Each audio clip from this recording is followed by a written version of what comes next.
Hey, how's it going tonight, everyone? So, I know it's been a little while since I've been on here. I was sick for a little bit, pretty busy for a while, and so wasn't getting around to doing these. But I'm actually really excited to be hopping back in when I am, because we're talking about Genesis 4, 5, and 6. I'm not really going to touch on 6 tonight, but I am going to touch on 4 and 5. So, in Genesis 4, we see the story of Cain and Abel. Most of y'all probably know this story as proof that men can kill each other without guns, right? Cain took a rock and killed his brother. We see in the story that Cain did not present an offering to the Lord that was the best offering he could, right? Where Abel did.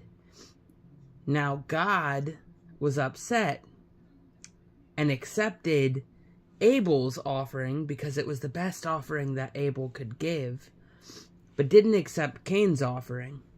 And when Cain got upset, the Lord told him, well, if you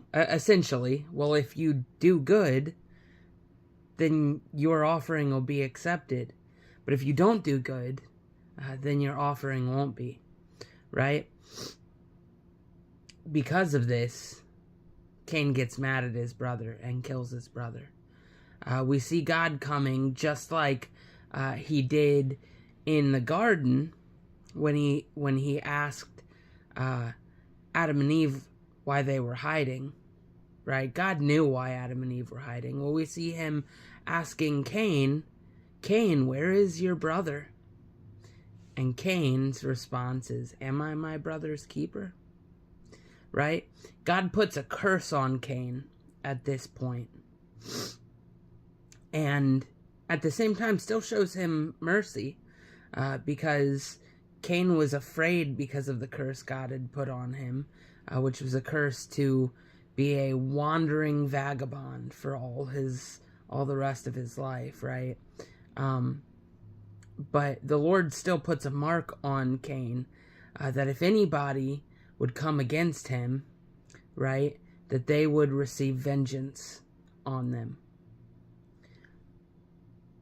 So we see the Lord still providing a defense for Cain, in a way, even in spite of that, right? Then we see Adam and Eve giving birth to Seth, right?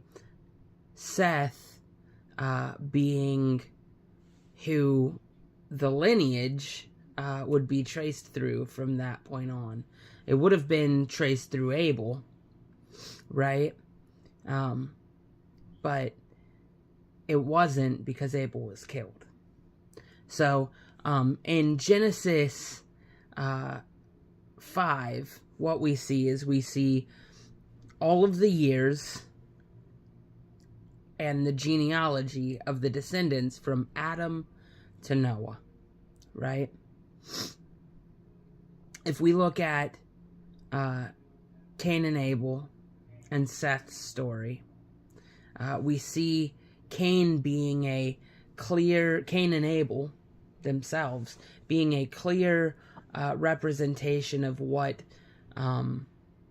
sinful man, right, what sin had brought to the world for man. But then, if we look through the descendants of Seth, right, from Adam to Seth, all the way down to Noah, this is what we get. And this is, I was really excited to talk about this, because a while back I heard this, and this is more of the evidence, right, of Jesus not being invisible, right, in the Old Testament. But in fact, as you go back and read the Old Testament with the understanding of who Jesus is, things begin to look a lot more clear. So, Adam. The meaning for Adam in the Hebrew language is man. Seth, appointed. Enosh, mortal. Kenan, sorrow. Mahalalel, the blessed God. Jared shall come down. Enoch, teaching. Methuselah, his death shall bring. Lamech, the despairing. Noah, rest and comfort. If you read just based on the meaning from Adam to Noah, you get man is appointed mortal sorrow. The blessed God shall come down, teaching. His death shall bring the despairing comfort. We see in Genesis 4 the story of the brokenness of our world. But then in Genesis 5, we are given the prophecy about God becoming mortal man, the Word becoming flesh, dwelling amongst man, teaching man, and then giving his own life to bring man rest and comfort. Isn't it so good that we have a Father who loved us so much that he would send his only Son, right?